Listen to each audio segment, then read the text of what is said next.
Barreeffama akkasii yeroo jalqabaadhaaf sagaleedhaan dhiyeessuyyuu waltajjiilee garaa garaa irratti dhiyeessaa tureera. Barreeffama akkasiitiin Oromoo keessatti yookaan ogbarruu afaan Oromoo keessatti sagaleedhaan kanaan dura kan hojjetame jira jedhee yaadu. Yoo jiraate immoo dogoggorri kiyyaa jechuudha. Mata dureen laanneef mata duree abbaamtu dhaggeeffate ofiisaa itti haa kennu bilisummaa jedhuun barreeffama gabaabduu armaan gadii kana bifa sagaleetiin barreessee isiniif seenesseera.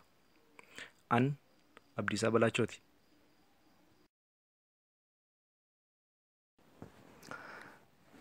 Abbaatu ilma isaa mana barumsaa geessuuf harka qabatee daandiirra jira. Mucaan garuu dhibuu sukkaaraatiin shaayii hin dhugin waan ka'eef dhagnaa dhabaa faana deema. Deemee hin dhaqu jedhaan. Gaafa kana abbaan bu'aa barnootaatti himuutti ka'e. Yoo barate waan inni borarra ga'u fa'aa odeessuufii jalqabe. Ofiisaa garuu hin baranne. Barachuu baatus immoo biyyattii keessatti bakka gurguddaa hojjeteera. Waajjira dubartootaa hoogganeera. Biiroo dhimma dargaggootaa hoogganeera. Waajjira barnootaas durseera. Maaliif jennaan biyyattii keessatti barattee baruu dhabdus waraqatittii sana qabaannaan waa mara qabaatta. Mitiiree akkuma xiqqoo siqaniin mucaa faana osoo wal falmanii dargaggeessa huccuu ciccitaa uffatee sijaaraa harkisaa caama ganamaa qaamata tokko argee quba itti qabaa. Ilaa argitaa yoo hin barate ta'e akka isaa taata jedhaan. Inni suuta waan itti himaa jiru se'us garuu dubbiin isaa dargaggeessicha gurra buuteetti. Akkan injiinaringiidhaan digirii jalqabaa qabu sitti himi. Akkaawuntiidhaan isa eebbifamuu koos hin dhoksin. Inni biraan immoo sababii ani as ta'aa jiruuf sababa sii fi fakkaattotti kee bakka isiniif hin malle teessaniif ta'us adaraa faana naaf buusi jedheen dargaggeessichi aariidhaan lallabaa. Abbaan mucaa dhagee akka nama hin dhageenyee mucaa isaa qabatee qajeele. Dargaggeessi kun akkuma jedhe barateera. Ta'us ulaagaa waraqatittiitiin tufamee ganda isaatti dhagaa bu'uuraa ta'eera. Inumaayyuu maqaan isaa dhagaa bu'uuraa jedhameera malee. Dhagaan bu'uuraa kun waggaa hedduu erga barateen booda bakka waraqaan miseensummaa dhibdetti sirnichaan lammii lammaffaa jedhamee bakka pirezidaantiin naannichaa argamanitti gaafa somni dhugaa moote kaa'ameera jedhamee ittiin barreeffamneef malee. Akkuma xiqqoo siqaniin mucaan abbaa isaa asii ol ilaalaa. Abbaa ati yoo meeqa baratte jedhaan. Homaa hin deebisneef. Akkuma nama hin dhageenyee callisuu filate malee. Silas maal jedhaan. Kutaa 10tti xumureera. Digirii garaa garaa 2 immoo bitateera. Isheenis immoo maal qabdi? Silaa hoogganaa ta'uuf barachuun biyyattiin madaalu miti. Mucaan deebii dhabus gaafachuu hin dhiisne. Abbaan lafa kanaa hoo meeqa barate jedheen lafa bal'aa waggaa hedduuf daangeffamee taa'u tokko bira gaafa gahan. Ammas homaan jenneen qalbii isaatti inni digirii osoo hin taane qawwee qaba jedhe malee. Mucaan ni gaafata abbaan hin deebisu. Akkuma tokko dubbataa tokko dhaggeeffataa deemanitti mana barumsaa bira ga'anii mucaatti nagaa dhaamuun geesse.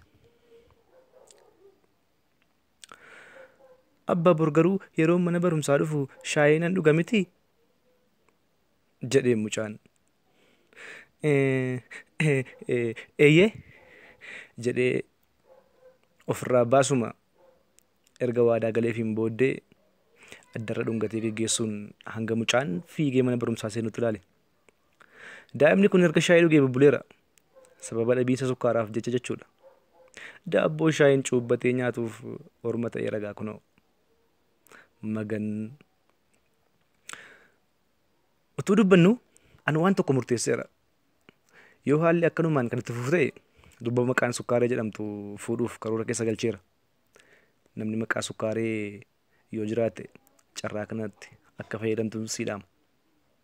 Garuu immoo gaafa maatii fi firoota ishee uffisan sukkaaree kanaa jechuudha. Bakka gaabii uffisaa gaabii ta'uun koo hafee danfisaa shaayii akka hin taane sodaadha. Maaliif jennaan qaraxni gaafatamtu sukkaara hin ta'in oola jetteeti. Kanaan booda Kan duraan gaafa balleessinu barsiisaan maatii nu fichisiisu dhaloota ammaa kanaan sukkaara fidaa waan jedhu natti fakkaata. Dubartiimtuu manatti kireessite illee dheengadduma kana qarshii duraan kaffaltan irratti sukkaarri kiiloon tokko dabalameera nuun jette. Qarshiittis nuuf haa deebi'uu gaafa jennuuni mormaa citu malee sukkaara yoo hin taane as natti hin deemina. Kun haaromsa gadi fagoodha naan jette. Kiraa isa sassaabduun kun kiraa manaa jechuu kootu immoo beekadhu. Maal kana qofa firoota koo dhiyeenyuma kana silaa ilmoon dhiiraa waa inuma kajeelti. Lubbuun waan kajeellanan shamarree tokkotti gora. Kan hin kajeele jaalala ta'uu immoo beekadhu. Yoona waan biraa seetaa matti. Egaa itti goreen akkan jaalladhuu fi siifaana ta'uu fedhu gaafan itti maddu yoo maal naan jette gaariidha. Sukkaara kiiloo 2 fidi naan jette. Anis hin dinne toleen jedheen malee maaltu beeka ooraaliin loltootaa sukkaara fe'atee karaatti natti dhufuu mala abdiima jedhuunan waadaa galeef. Ergasii jaalalleen koo kun isa namni damma koo hani waliin jedhu sukkaara koo swiidii sugar naan jetti. Keessattuu gaafa ishiin uummata keessatti naan jettu uummata nuuf irratti ilaala. Keessattuu shamarran xuxxuuxanii akka isaan nan fixan sodaadha. Shamarran utuu isheen sukkaara naan jettu waan na dhiisan isinitti fakkaataare abadan nan dhiisan. Mucaamtu akka sukkaaraa mi'aawu kun dhandhamamuu qaba jedhanii akka badaa na godhan shakkii hin qabu. Mootummaan nu dhageenyaan bakka misoomaaf barbaadamu jedhee natti daangessuunsaa waan oolu isinitti fakkaata. Silaa biyya kanatti yoo ashiishiin si harkatti argame qabeenya keeti. Situtti gaafatamaa situttiin hidhama. Yoo garuu akka carraa ooyiruu kee keessatti yookiin oobdii mana keetii keessatti warqeen argame qabeenyi sun kan mootummaati. Mootummaatu fudhata, mootummaatu qotata. Bara kanas sukkaarri waan akkas ta'aa jiru natti fakkaata. Dheengadduma kanallee dubartiin ollaa keenyaa tokko maqaa shuugar maamii jedhamtu argatte. Utuun turunis dargaggoonni gandaa ganama bariin yaa'anii balbala ishee duratti hiriiruun ka'uu ishee eeguu eegalan. Jaartiinis gaafa kaatu dubbiin isaanii bitatti gallaanne dhimma dhufanii balbala ishee hiriiraniif gaafatte. Shuugar jedhan wal faana. Shuugar maalii gaafa ishiin isaaniin jettu wal faana sagalee tokkoon shuugar maamii jedhan ammas wal faana. Jettee erga xiqqoo yaaddeen booda tole galmaati bilbila keessan ka'aa deemaa yeroo ani isiniif bilbilatti dhuftanii fudhattu jettee mara isaanii geggeessite. Guyyoota itti aananis duraa duubaan waamtee sukkaara safaruuf itti kaate jechuun waanuma akka sukkaaraa mi'aawu. Isaan keeshaa keessaa maartee waan laattuuf se'an. Isheen garuu amsoolaa keessaa budduqsateef achi immoo gatii sukkaaraa 100 harka isaan keessa. Egaa firoota koo kana hunda qulqullina barnootaatu fide. Barataan seenaa 9 baratu 10 baratu waanuma guyyaa tokko dhageen beekumsaa akka se'u anuu isinitti immoo barbaachisaare. Isaanis kanaaf shuugar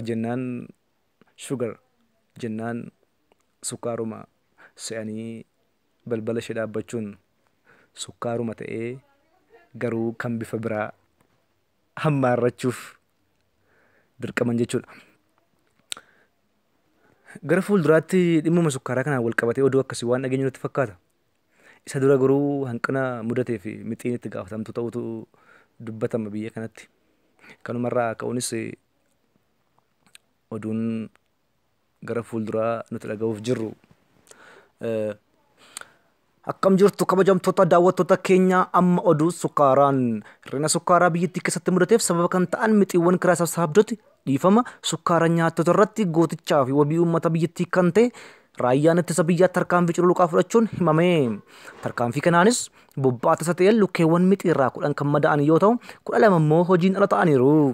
Tarkaanfii raayyaan ittisa biyyaa fudhate kun keessa deebii kan hin qabne yoo ta'u boolli mixiiwwanii guutummaan guutuutti kan barbadaa'ee fi sukkaarri giraamni 5 mixiirraa booji'amuun gara baankii sukkaaraatti galii ta'eera.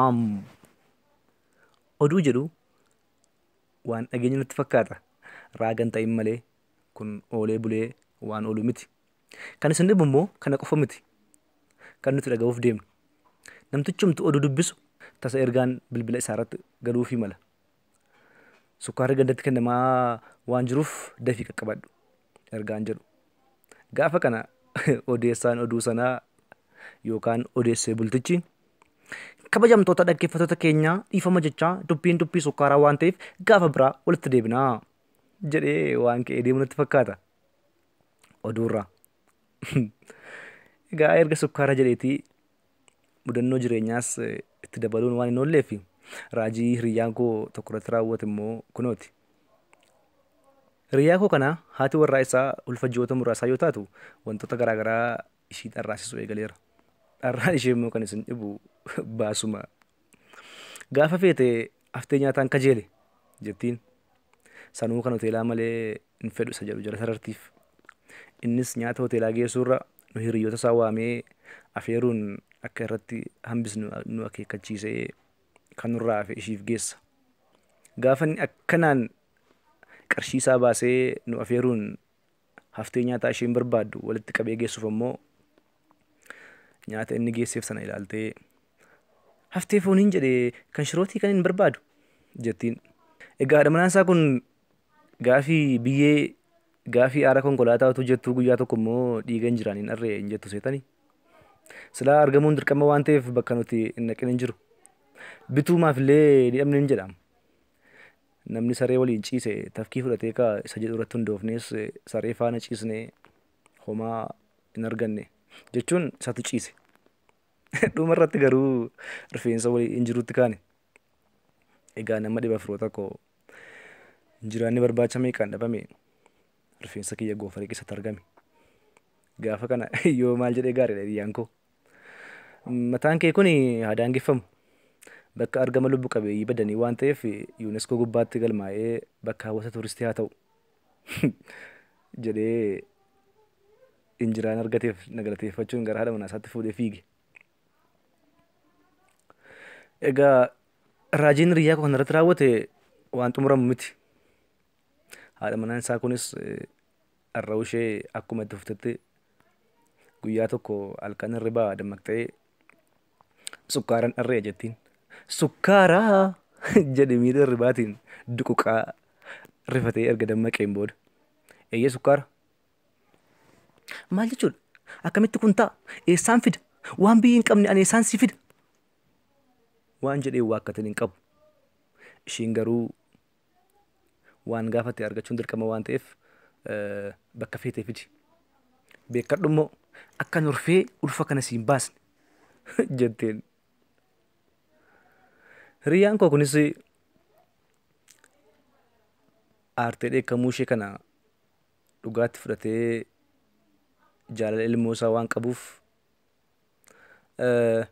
tole shonkoraa mallee naaf godhi kaasa immoo jedhaan akka isheen barbaacha sukkaaraaf ta'u sana gara shonkoraatti hir'istuufiif lakkin barbaadu sukkaaran siin jedhee sukkaara jettee jala murteef.